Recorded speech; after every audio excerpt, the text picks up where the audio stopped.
Hello, this is me, Junior Maema, and today we are going to talk about the Declaration of Independence of the United States of America. The Declaration of Independence in Congress of July 4, 1776. In the unanimous Declaration of the 13 United States of America, says, when in the course of human events it becomes necessary for one people to dissolve or to close down, to quit, to dismiss the political bond which has connected them with one another, and to assume among the power of the earth the separate and equal station to which the law of nature and nature's God entitled them, a decent respect to the opinion of mankind requires that they should declare the causes which impel or force them, drive them to the separation. We owe this truth to be self-evident or obvious, that all men are created equal, that they are endowed by their Creator with certain inalienable rights or right that you cannot take away, that among these rights include life, liberty, and the pursuit of happiness, that to secure these rights, governments are instituted among men, deriving the just power for the consent of the governed, that whenever any form of government becomes destructive to this end or to this goal, it is the right of the people to alter or abolish it, and to institute new government laying its foundation on such principle, and organizing its power in such form as to them shall seem most likely to affect their safety and happiness. Prudence indeed will dictate that government long established. Prudence indeed will dictate that government long established should not be changed for light or transient, or something that lasts short time, or a short time, transient or short time causes. And accordingly, all experience have shown that mankind are more disposed to suffer, while evil are sufferable, than to right themselves by abolishing the form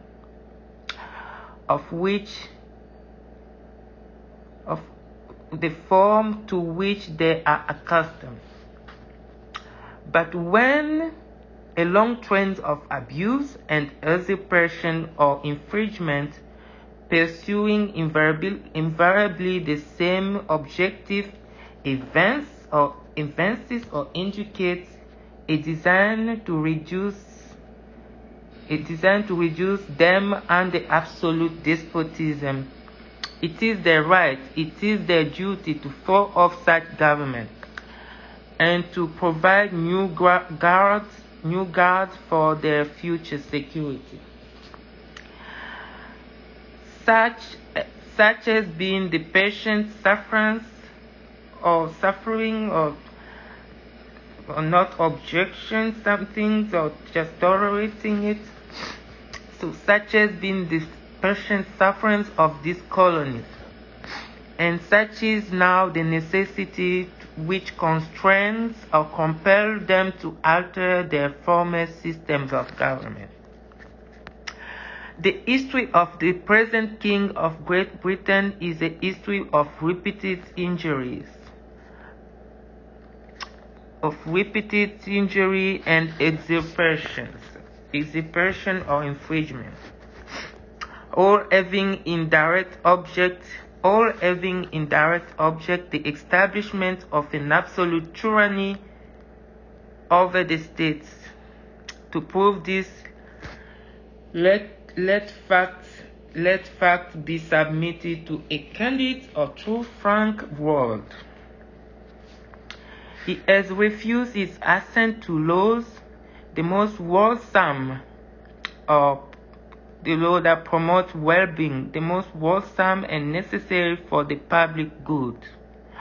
He has forbidden his governor to pass laws of immediate and pressing importance, unless suspended in their operation till his assent should be obtained.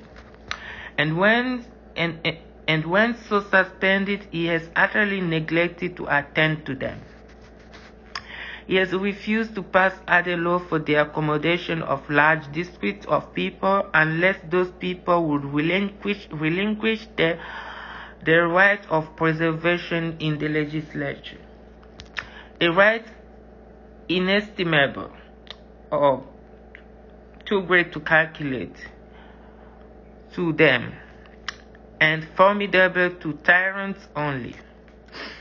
He has called together legislative body at places unusual, uncomfortable, and distant from the depository of the public record, or the place where they store the public record, for the sole purpose of fatiguing them into compliance with his measure. He has dissolved or he has closed down representative houses repeatedly for opposing with manly firmness, with courageous firmness is invasion on the right of the people. He has refused for a long time after such dissolutions to cause others to be elected, whereby the legislative power incapable of annulation have returned to the people at large for their exercise. The state remaining in the meantime exposed to all danger of invasion from without and compulsion within. A compulsion is a violent social political upheaval. Let's continue. He has endeavored to prevent the population of these states. He has endeavored to prevent the population of these states, for that purpose obstructing law for naturalizations of foreigners, refusing to pass order to encourage their migration either or toward this place, and raising the condition of new appropriation of lands. He has obstructed the administration of justice by refusing its assent to law for establishing judiciary powers. He has made judges depend on his will alone. He has made judges depend on his will alone for the tenure of their offices and the amount and payment of their salary.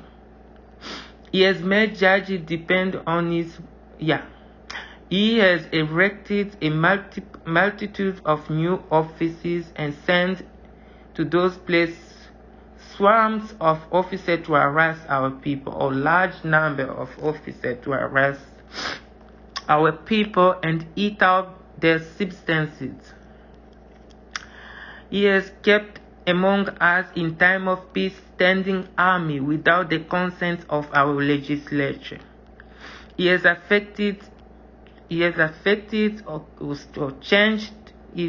caused to change to render the military independent of and superior to the civil power. He has combined it with others to subject us to jurisdiction foreign to our constitution and acknowledged by our laws, giving his assent to the acts of pretended to their acts of pretended legislation. For quartering large body of harm, quartering or accommodating large body of armed troop among us, for protecting them by a mock trial or a fake trial, from punishment for any murders which they should commit, from punishment from any murder which they should commit on the inhabitants of these states, for cutting off our trade with all parts of the world, for imposing taxes on us without our consent, for driving us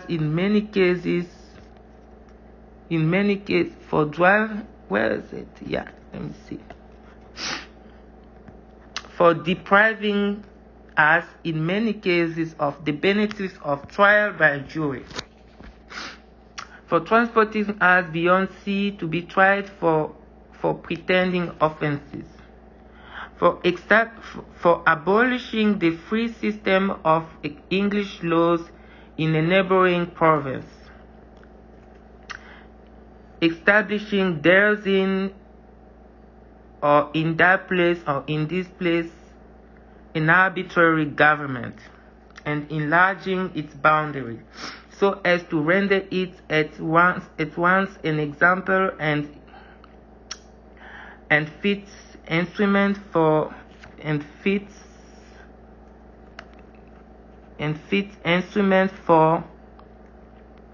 introducing the same absolute rule into this colony, for taking away our charters, abolishing our most valuable laws, and altering fundamentally the forms of our government, for suspending our legislature and declaring themselves invested with power to legislate for us in all cases whatever. He has abdicated or disowned governments here by declaring us out of his protection and waging war against us. He has plundered our sea or steal. He has stolen or plundered our sea, ravaged our coast, burned our town, and destroyed the life of our people. He is at this time transporting large army for foreign mercenary or professional soldiers that serve in other country or foreign country, to complete the work of death, destruction, and tyranny already began with the circumstances of cruelty and perfidy. Perfidy is deceitfulness or untrustworthiness, scarcely parallel in the most barbarous ages, and totally unworthy the head of a civilized nation. He has constrained our fellow citizens to take captive. He has constrained our fellow citizens taken captives on the high sea or a territory of a open ocean, especially not with that is in the jurisdiction of any country, to bear harm against their country, to become the executioner or the killers that kill people that have been sentenced to death of their friends and brethren, or to fall themselves by their hands. He has excited domestic insurrection. Insurrection is a violent uprising against the government among us. He has excited domestic insurrection among us and has endeavored to bring on the inhabitants of our frontier to the merciless Indian savages, whose non-rule of warfare is undistinguished destruction of all ages, sex, and condition. He in every stage of this oppression, we have petitioned for redress in the most humble term. Our repeated petition has been answered only by repeated injuries. A prince whose character is thus marked by every act which may define a tyrant is unfit to be the ruler of a free people. Nor have we been wanting in our attention, to our British brethren. We have warned them from time to time of attempts by their legislature to extend an unwarrantable jurisdiction over us.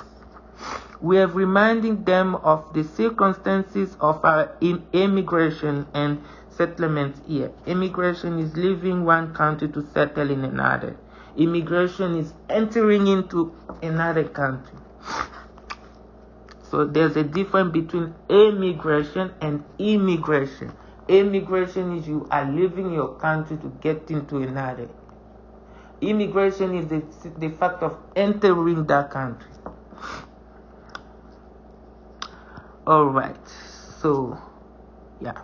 We have reminded them of the circumstances of our emigration and settlement here. We have appealed to their native justice and magnanimity. Magnanimity is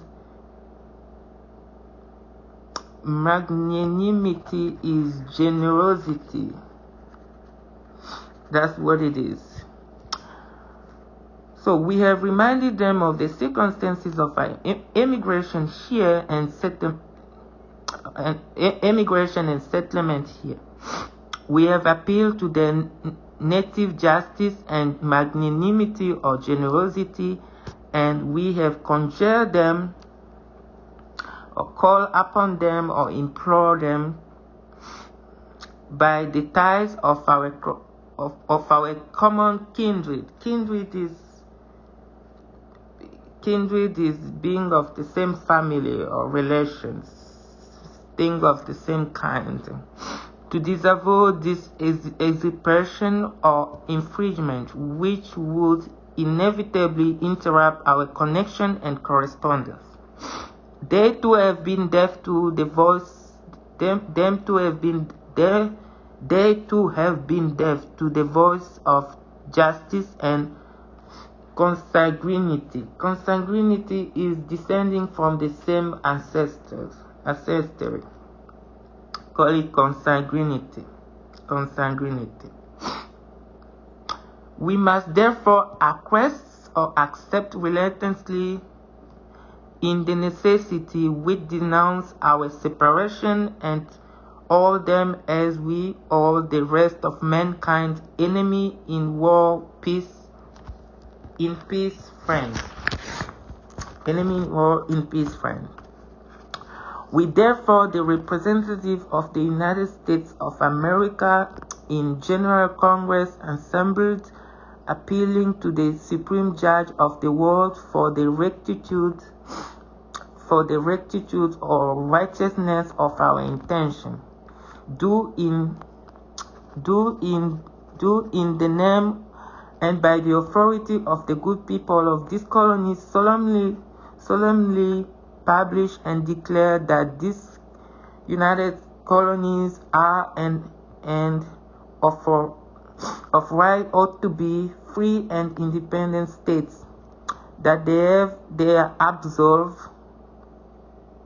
or they are free from any responsibility or guilt, they are absolved from all allegiance or loyalty to the British Crown, and that all political connection between them and the states of Great Britain is and ought to be totally dissolved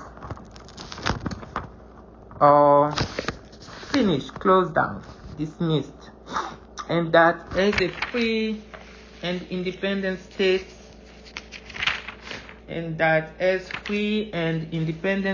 they have full power to levy wars. Levy means enlist someone for military service,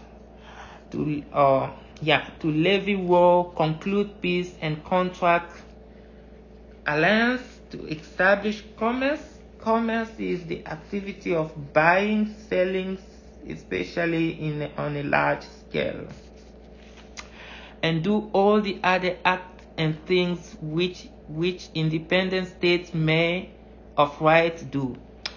And for the support of this declaration, with a firm reliance on the protection of divine providence.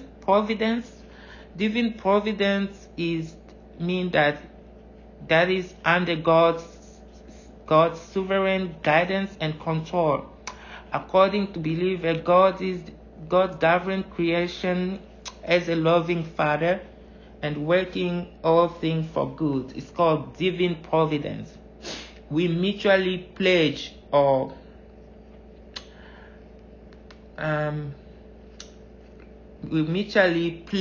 make a formal promise to each other, our life,